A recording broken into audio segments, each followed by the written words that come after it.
China really did not want an early end to the war, we would not have sent our special envoys on multiple shuttle diplomacy missions, nor would we have worked with the Global South countries to establish the group of friends for peace on the Ukraine crisis.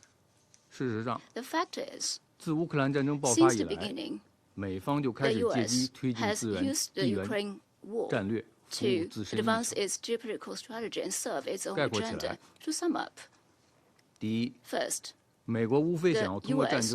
wants nothing more than a weekend and defeated Russia through the war so as to dominate European security and further increase its influence in Europe. Second, through the war, the U.S. intends to stoke up bloc confrontation, create divisions and confrontation, and contain and isolate China, a strategic rival in their eyes. Third, 美国无非想要 Through the 通过 war, 战 the 争 U.S. 来 wishes 塑造自 to 己的正面 project 形 a 象， positive image 来对冲国际 to 社会 offset 对其 the 在中 international 东问题 community's 上的 criticism 负面 of 评价。 its policies on the Middle East. 很遗憾， Unfortunately, 美方的上述3点图谋 U.S. 都没有得逞。 has failed on all three 在此情况 attempts. 下，美方不 As 仅不 such, the 反 U.S. 思 refuses to 自身 reflect 所作所为， upon 对 its 战争爆发和 own 延续至 actions 今的 and 重 major 大责任， responsibilities it 反而 bears 气急 for the 败坏， start and continuation of the 对 war 中 to 方 this 攻击抹 day, 黑。 but chooses to attack and 这完 discredit 全是 China 在 in 发泄情绪， desperation. 转 With 移 that, 矛 they 盾， vent their 甩锅推责。 exasperations, divert attentions, and shift the blames. 这种做法只 Such 会 acts 进一步 will 暴 only 露 further 美方赤裸裸 expose 的 the 政治操弄和 U.S.'s 双重标 blatant 准， practice of 让 political 世人进一步 manipulation, 看 double 清其 standards, 真 and 实 let 面 the 目。 world see it through. 主席， President, 最后我愿指出， finally, I would like 一 to 段时 note 间以来， that 俄罗斯和乌克兰 lately 双方 there 对 have 外 been 均释放 political 出 messages 政治 from 信号， Russia and 表 Ukraine 达出 on 谈判 their 意愿。 interest for 国际社会 negotiations. 围绕乌克 The 兰危机的 international 讨论 community's 也愈 discussions 发 on 向 the 和 Ukraine 平聚焦， crisis have increasingly 向 focused 谈 on 判靠 peace 拢。 and converged 乌克兰 on 问题的发展 negotiations. 正进入 The 关键时 development 期。 of the Ukraine issue is entering 我 a 们希 critical 望包括 period. 美国 We 在内 hope 的 that 国际 the 社会 international 能 community, 够加 including the 强 U.S., 团结 can strengthen 合作， unity and 为 cooperation 推动各方 and make 展 concrete 现 efforts 政 to 治意 encourage 愿， parties to 早日 demonstrate 开启 political 和 will, 谈， start 结 peace 束战 talks 争， to 恢 end 复 the 欧洲 war as 大陆 soon 的 as 和平稳 possible 定，做 and 出 restore 切 peace 实的 and 努力。 stability on the continent of 谢谢主席。 Europe. Thank you, President. I thank the representative of China for the statement. I shall now make a statement in my capacity as the representative of Algeria. I thank Mrs. Rosemary Di Carlo for her briefing. Today, we are meeting again to address the continued deterioration of the situation in Ukraine, which unfortunately shows no concrete progress so far. Despite the numerous calls of the international community and of members of this very council for de-escalation, for restraint, and for dialogue, situation on the ground remains very concerning. The conflict is increasingly gaining intensity and widening, and interaction between the parties remain very tense. More important, this war is causing loss of innocent lives, immense suffering and displacement, and the destruction of critical civilian infrastructures. Moreover, escalation of hostilities are still marking the conflict, heavily driven by the logic of polarization. Real prospects for peace are, for the moment, almost inexistent. In the meantime, this war continues to affect the population in the region and beyond, with its economic impact felt worldwide, especially by developing countries. Against this backdrop, I would like to highlight 3 critical points. First, it is urgent to ensure the protection of civilians as the top priority and to stop the bloodshed. In this regard, Algeria reiterates its call upon the parties to fully uphold their obligations under international law, including international humanitarian law. Targeting civilians and civilian objects is prohibited and must be avoided in any circumstances. Second, it is also vital to reverse the trend and to de-escalate tensions. Escalation has, so far, proven its negative impact on civilian populations and its consequences on eroding prospect for peace. In this vein, Algeria once again encouraged the party to cease the hostility without conditions and to exert calm and restraint and desescalate tensions. Third, we reiterate our call to the parties to engage in genuine dialogue and negotiations to end this war for good. The parties, but also the stakeholders and the international community should give inclusive and constructive dialogue a real chance to deliver. The numerous successful deals, the last yesterday, through which the parties agreed on the exchange of war prisoners, are excellent illustration of the virtues of dialogue and negotiation without preconditions. Finally, we encourage the party to direct their efforts toward a just and lasting solution built on the purposes and principles of the UN Charter, a solution that takes security concern of all parties into due consideration. I thank you. I resume my function as President of the Council.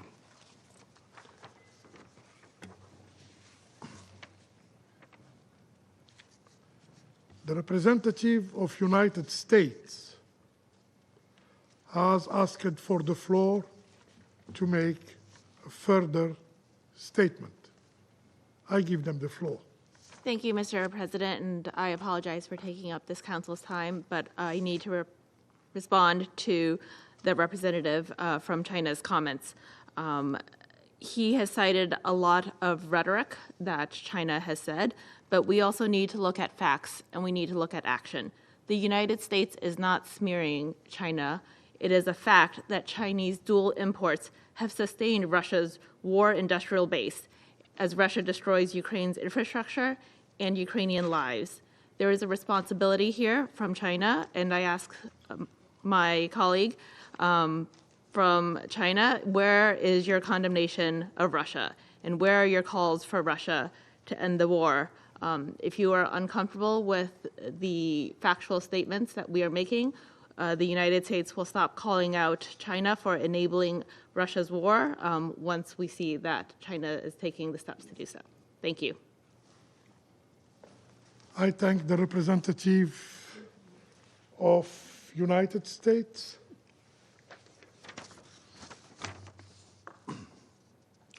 The representative of China has asked for the floor to make a further statement. I give them the floor. Thank you, President. I'll be very brief. 我只想提醒一下美国代表， I'd like to remind the U.S. 如果他认真 representative, 听取了其他 if 安理 you 会成员 have 的发 listened 言， carefully 他就 to the 不难发 statements 现， of other members, then 其他14个安理会成员 you'll 发言的内容 notice that for 各 the 不 other 相同， 14 members, 各 they 有 say 侧重， different things, they have different focuses, 并不跟美方的发言都保 and not 持一致。 exactly consistent with the 但 statement 这 of 并 the 不意味 U.S. 着 But 其 it 他 doesn't 国家 mean 的 that 发言 other 就不正 countries' 确。 statements are 每个国家 not correct. 有权来决定自 Countries 己怎么 have 发言。 the rights to write their 美国没 statements. 有资格对 The 他国的 U.S. 发言 is 进行 in 评 no 判， position 也没有权利 to 来告诉他国该说什 criticize 么， others' 不该说什么。 statements, or they are not in the 中国 position to 在 tell 乌克兰问 others 题上 or 的立场 dictate what 客 they can 观、 say or not 公正， say. China's 经 position 得 on 起历史检 Ukraine 验。 is 我们希望 objective 美方 and 也要 just 反 and 思 can be 自己的 tested 言 by 行。 the history and time. I'd like to remind the U.S. that they should reflect upon its own actions and words. Thank you.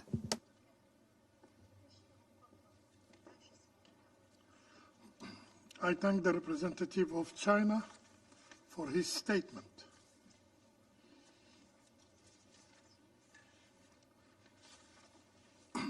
I now give the floor to the representative of Ukraine.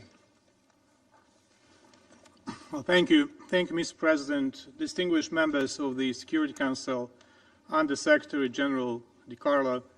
I also recognize here Putin's Kafa regime in the permanent seat of the Soviet Union. The best way to react to the Russian tantrums, as one we heard today, is to refuse to match their volume of screams. We need to stay calm and carry on calmly explaining to them that they cannot and that they will not have what they want. 101 parenting, if you wish. A few days ago, we had a highly important area formula meeting to address the crimes committed by Russia against Ukrainian prisoners of war and civilian detainees. I would like to reiterate my heartfelt gratitude to all those who contributed to discussing this critical issue on the Security Council platform. Yesterday, another prisoner exchange, the first one of 2025, took place, and 25 more Ukrainians returned home. Due to Ukraine's efforts, a special mechanism has effectively been established for the repatriation of seriously ill and injured POWs. The Ukrainians released on Wednesday endured severe hardships in captivity as they lacked adequate medical care and faced inhumane treatment. Their conditions include loss of vision, limb amputations, severe gunshot wounds, and the effects of blast trauma. Among the illnesses are tuberculosis, cancer, and gangrene, which are stark evidence of the appalling conditions in which our people were held. Russian captivity kills, and we urge the members of the Council to strengthen their pressure on Russia through both multilateral mechanisms and bilateral efforts to ensure all detainees are brought safely back home from Russian prisons. Mr. President, as we approach the third anniversary of the full-scale invasion, it is clear that for Ukraine this remains a war of survival. This harsh reality was reconfirmed recently by one of Putin's closest accomplices, Nikolai Patrushev, who expressed in an interview his hope that, I quote, Ukraine will cease to exist in 2025, end of quote. Let me reiterate that this destructive ambition has guided Russian policy for decades. It began with hybrid operations and economic pressure, escalated into the aggression in Crimea and Donbass, and culminated in the launch of the full-scale war in 2022. Statements like these exposing the true intentions of the Russian leadership deserve the utmost attention, particularly from those who refrain from contributing to efforts to hold the aggressor accountable, mostly in exchange for short-term economic benefits. These efforts are even more urgent as Russia's accomplices have already gone beyond merely supplying the Kremlin with weapons and munitions. We all remember how vehemently Russia denied in this chamber any involvement of the DPRK troops in this war against Ukraine. Russian DPR, for instance, called this information, I quote, fear-mongering, and oddly mentioned, I quote, Martians and little green men, perhaps being inspired by visions only he could see. 3 weeks later, his boss described an idyllic picture of Russia-DPRK partnership that, I quote, is not directed against any third countries, end of quote. Last week, Ukrainian Defense Forces captured North Korean soldiers in the Kursk region. 2 of them, despite being wounded, survived and were transported to Kyiv. This was a difficult task, as Russian and North Korean military personnel typically execute the wounded DPRK soldiers to eliminate evidence of North Korea's involvement in the war against Ukraine. As an investigation revealed, these 2 soldiers were regular North Korean troops, not mercenaries, that were taking an active part in combat actions.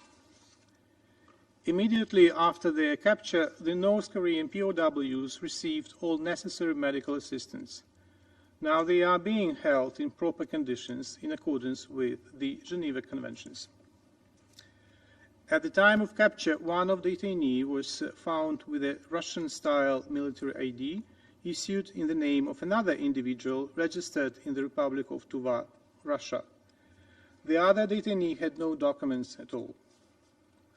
During interrogation, the North Korean soldier with the military ID stated that the document was issued to him in Russia in the fall of 2024. He revealed that at that time, some North Korean combat units underwent coordination training with Russian groups for a week.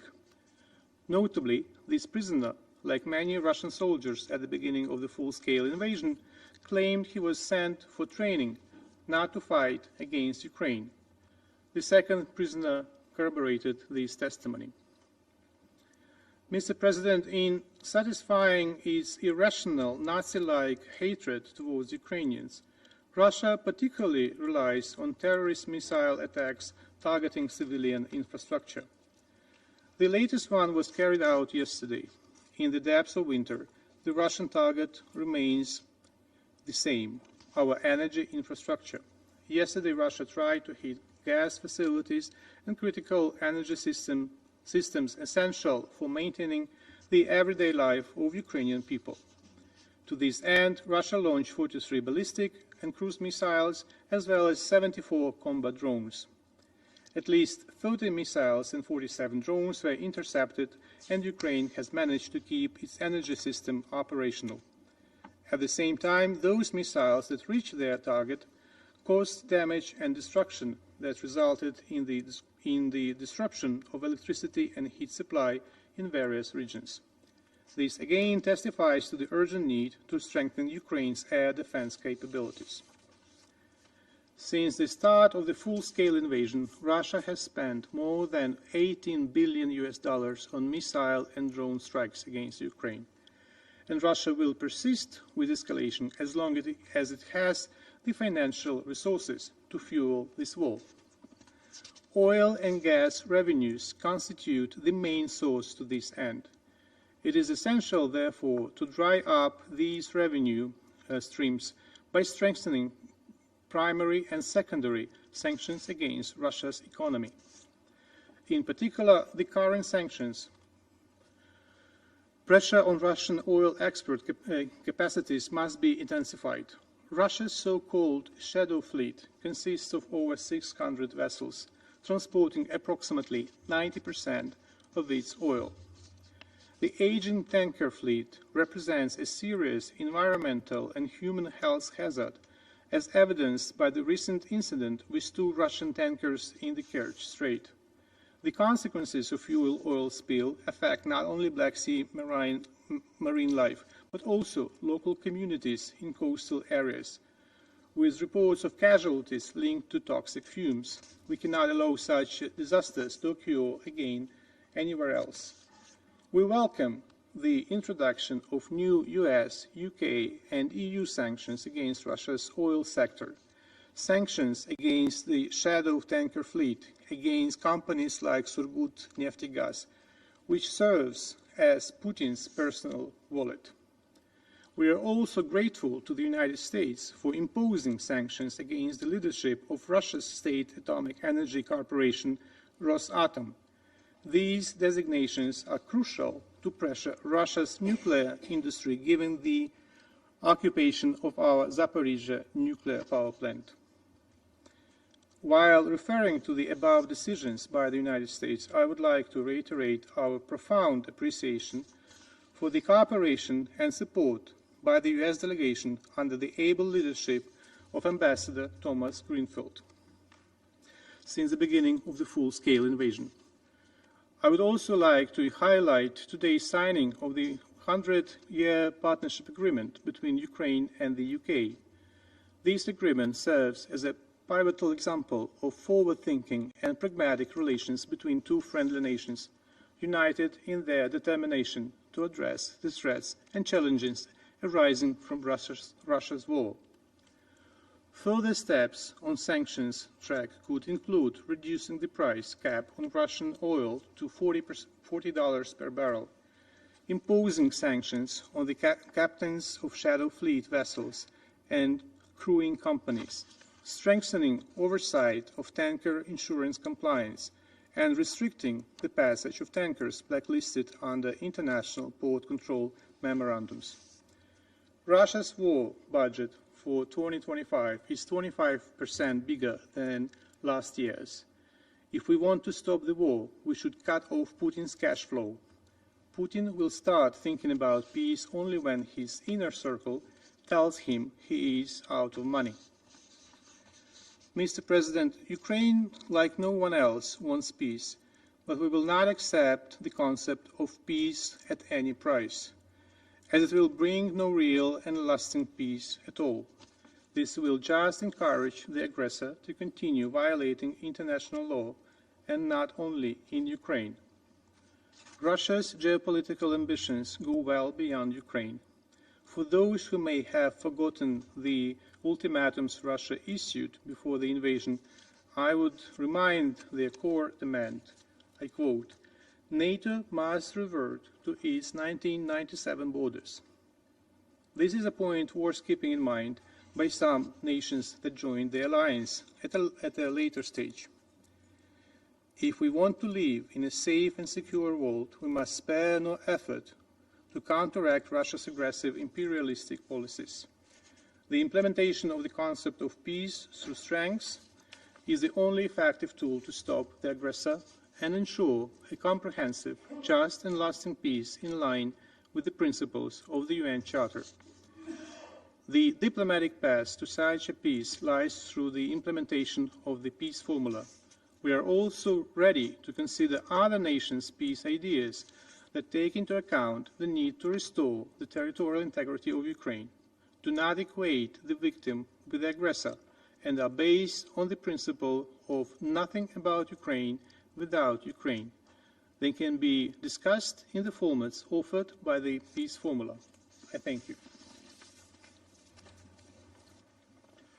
I thank the representative of Ukraine for his statement, and I now give the floor to the representative of Poland.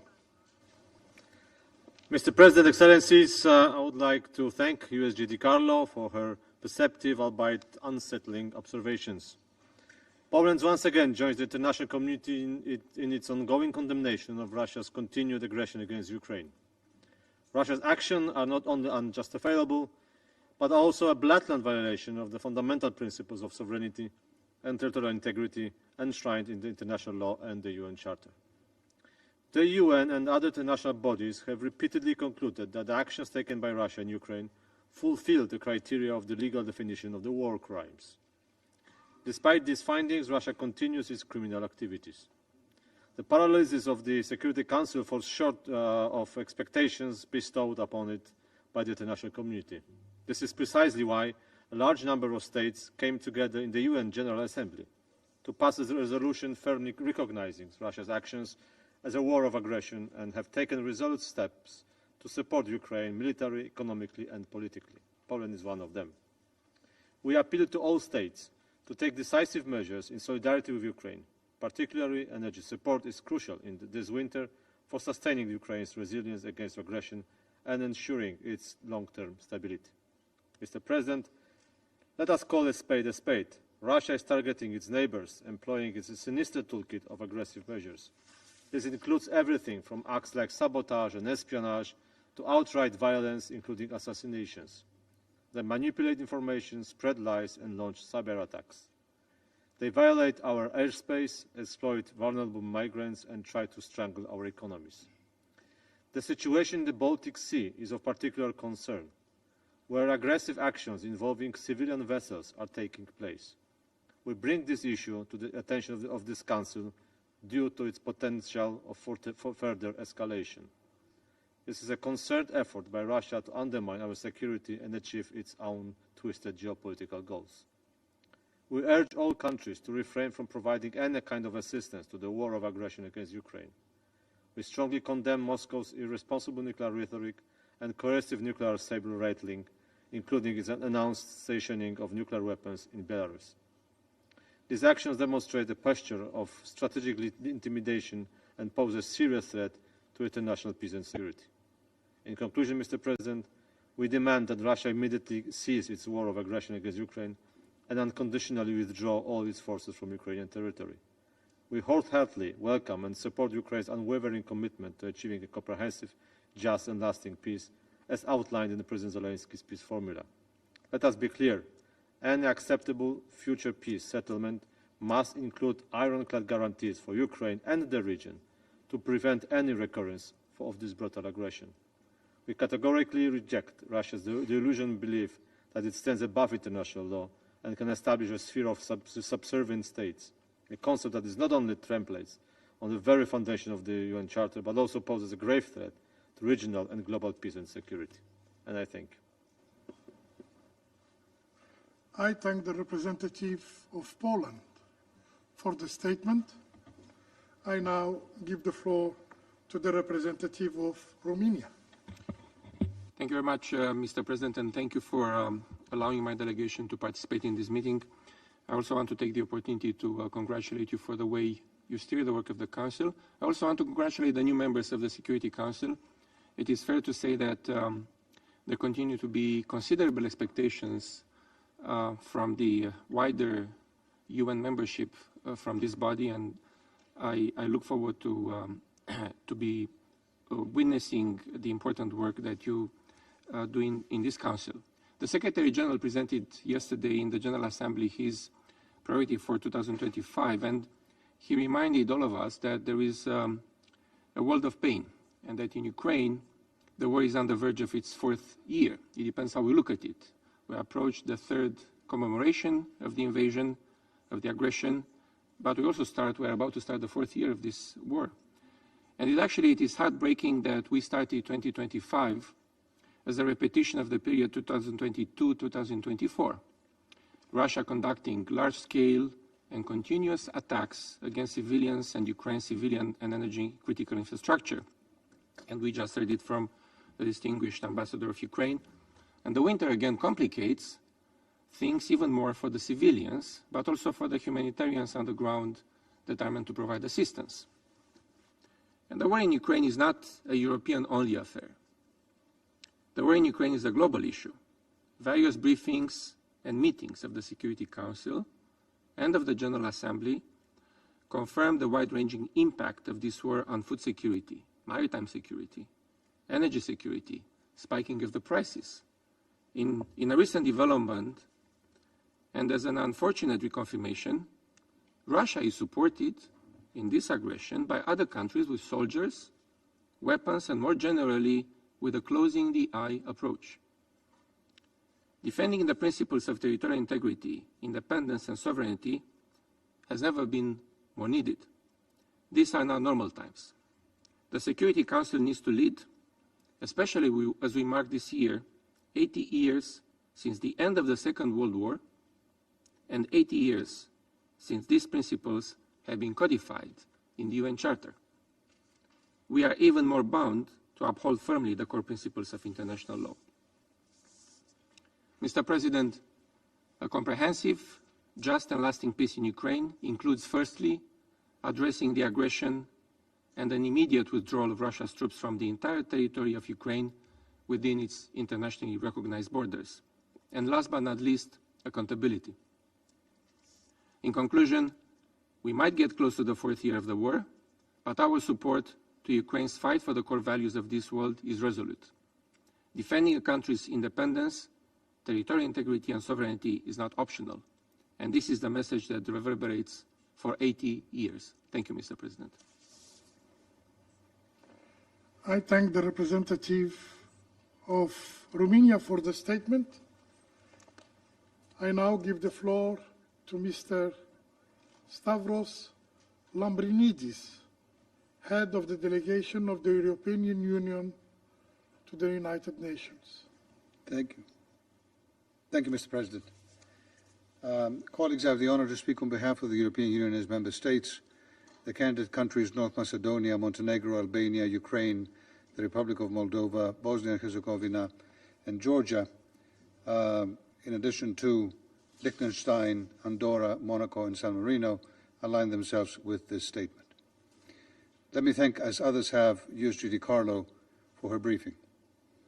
As this is the first formal meeting of the Council on Ukraine this year, I want to express the EU's appreciation for the Council's continued focus on Russia's aggression against Ukraine and its consequences for international peace and security.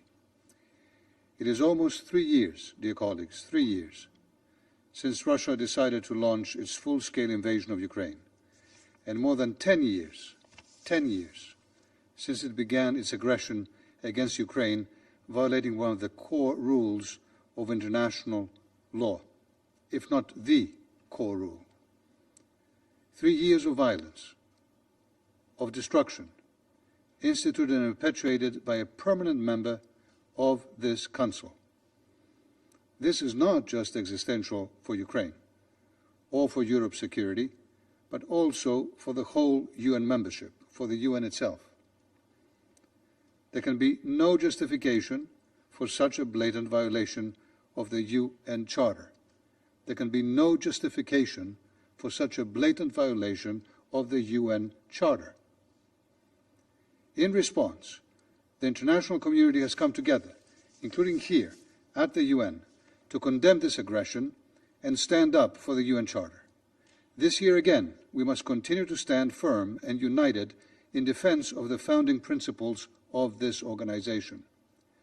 2025 started as 2024 ended, with large-scale and systematic attacks by Russia against Ukraine's civilian and energy infrastructure in the midst of winter, as part of a Russian plan to weaponize energy. Deliberately targeting civilians or civilian infrastructure is a war crime. Once again, we call on Russia to immediately and unconditionally cease these outrageous attacks.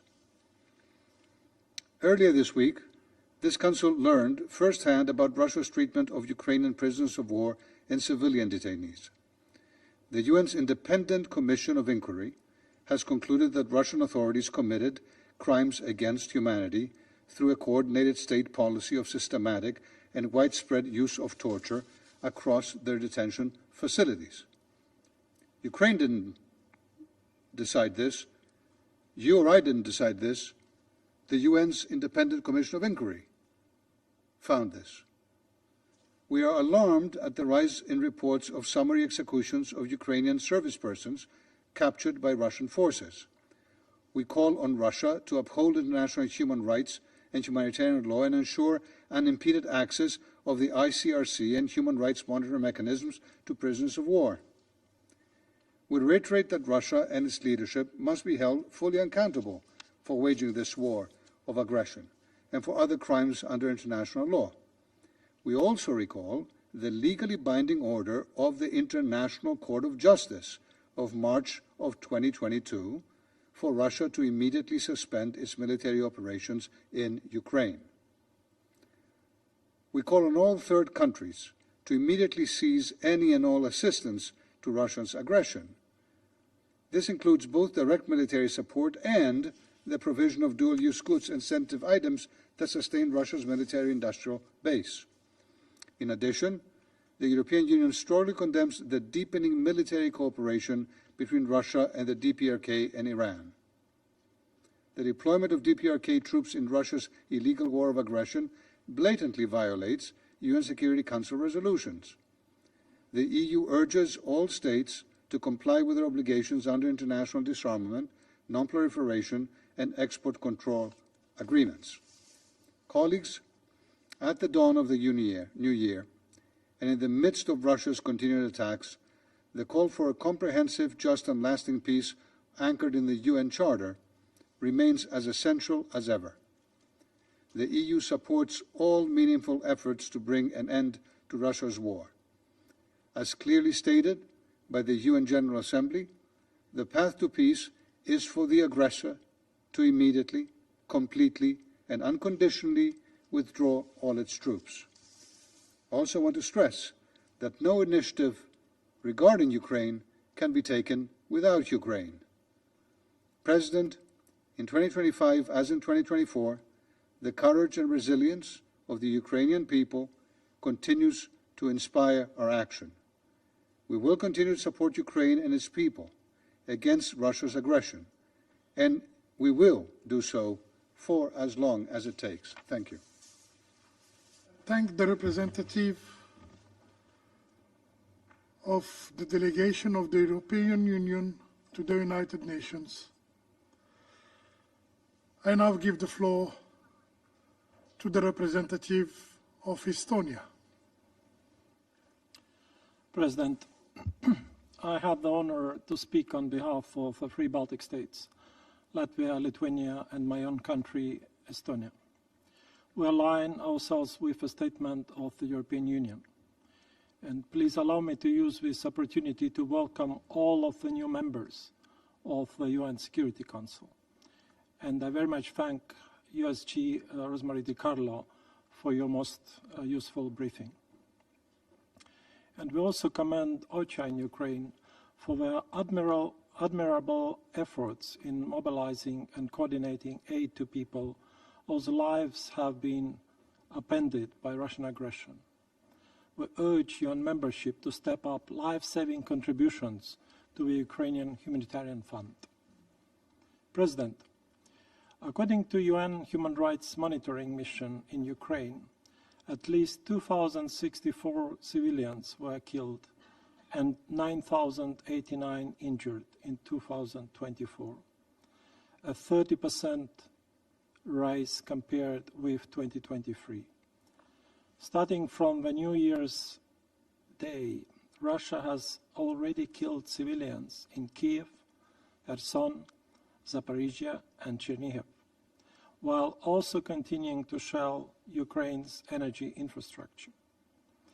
Russia's strikes on the city of Zaporizhia on the 8th of January caused the highest number of civilian casualties in almost 2 years.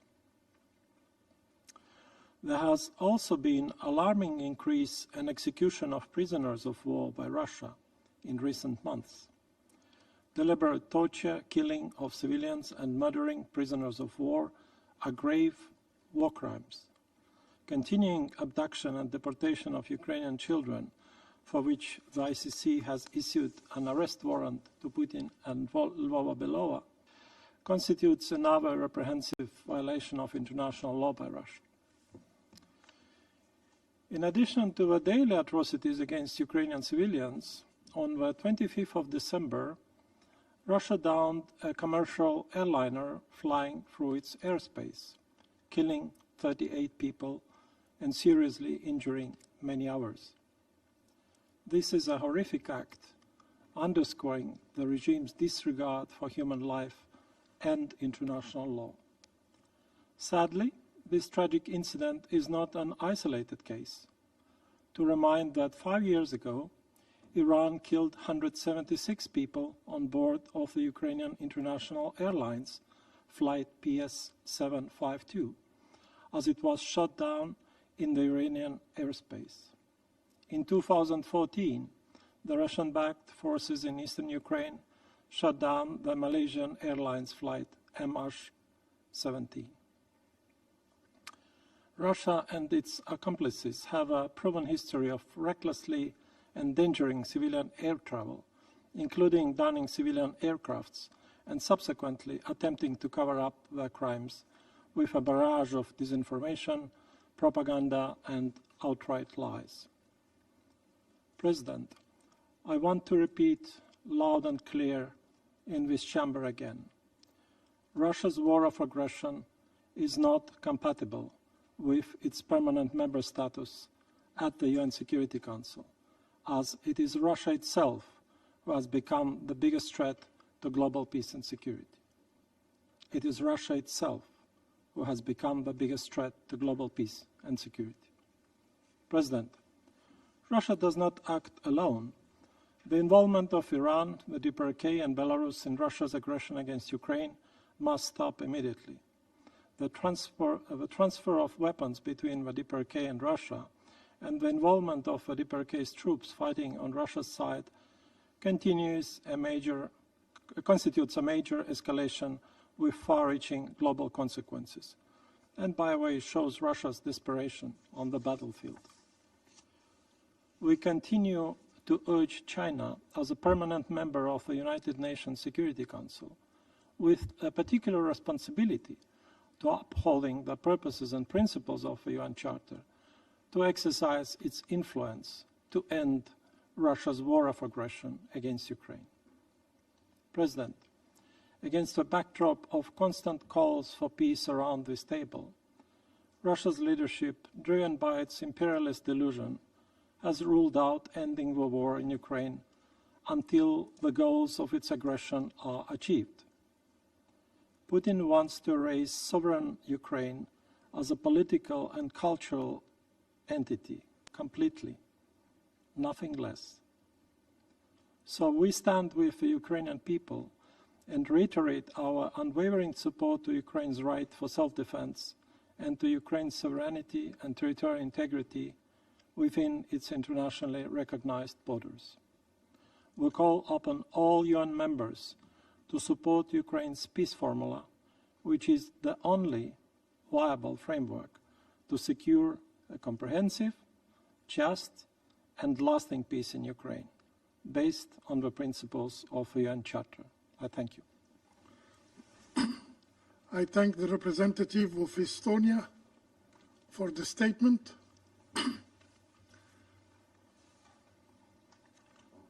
There are no more names inscribed on the list of speakers. The meeting is adjourned.